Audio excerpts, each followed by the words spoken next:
ABN Andhra Jyothi office ముందు YCP శ్రేణుల్లో శాంతియుత నిరసన కొనసాగుతుంది. శాంతియుత నిరసన చేస్తున్నాం, బేషరతుగా వ్యాఖ్యలు వెనక్కి తీసుకురావాలనే డిమాండ్ను వైసీపీ శ్రేణులు వినిపిస్తున్నారు.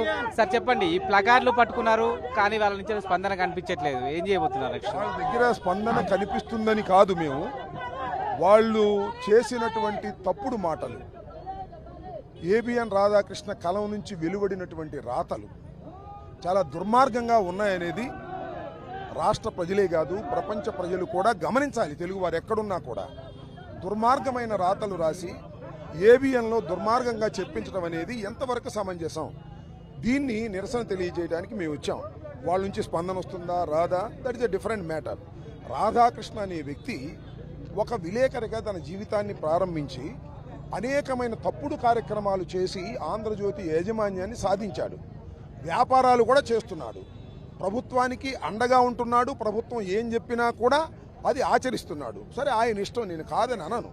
కానీ జగన్మోహన్ రెడ్డి గారిని, జగన్మోహన్ రెడ్డి గారి రాజకీయ పార్టీని హననం చెయ్యాలనే ఉద్దేశంతో హద్దులు మీరి మాట్లాడటం సమంజసమా అనేది ఇక్కడ ప్రశ్న.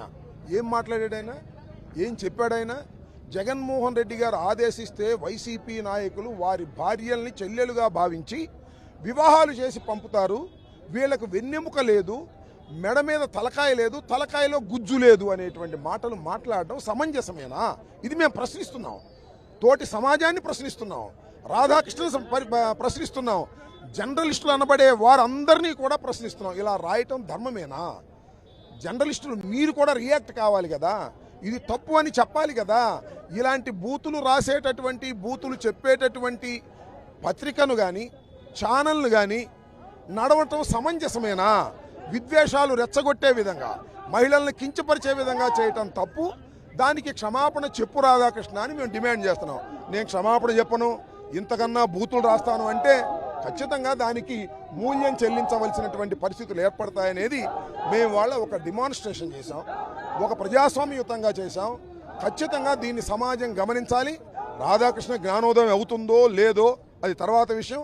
సమాజంలో ఇది జరుగుతున్నది అన్యాయమని గమనించాలనేదే మా కోరిక. ఆయన రావాలి, క్షమాపణ చెప్పాలి అనేది మా డిమాండ్.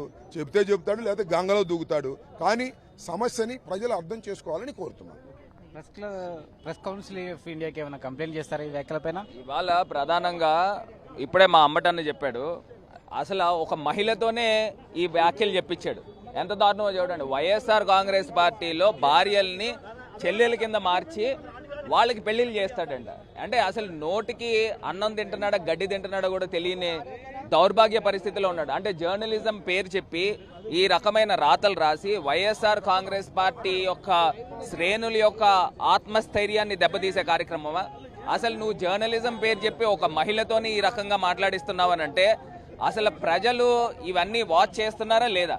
ఇంత దారుణాతి దారుణమైన వ్యాఖ్యలు చేసిన రాధాకృష్ణ ఇప్పుడు బహిరంగ క్షమాపణ బయటకు వచ్చి చెప్పాల్సిన అవసరం ఉంది. ఎందుకంటే ఇంత దారుణమైన మాటలు ఎవరైనా మాట్లాడతారా? సభ్య సమాజం కూడా సిగ్గుపడే విధంగా మాట్లాడాడు.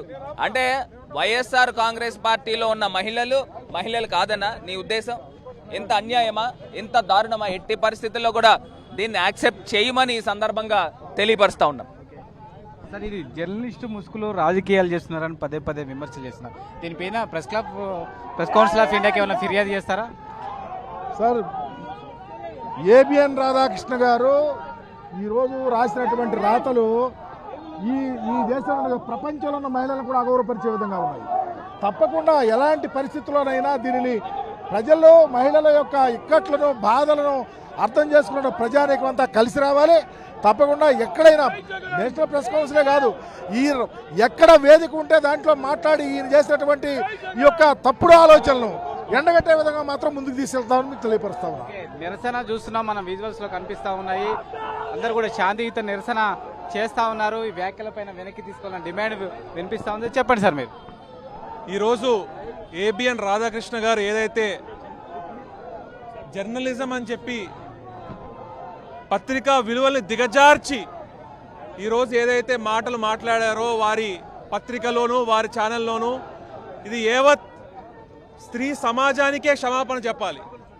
ఈరోజు మా నాయకుడు నమ్ముకుని మేము కోట్లాది మంది మేము నడుస్తున్నాము. మరి మా నాయకుడు మాటే మాకు వేదం, మా నాయకుడు మాటే మాకు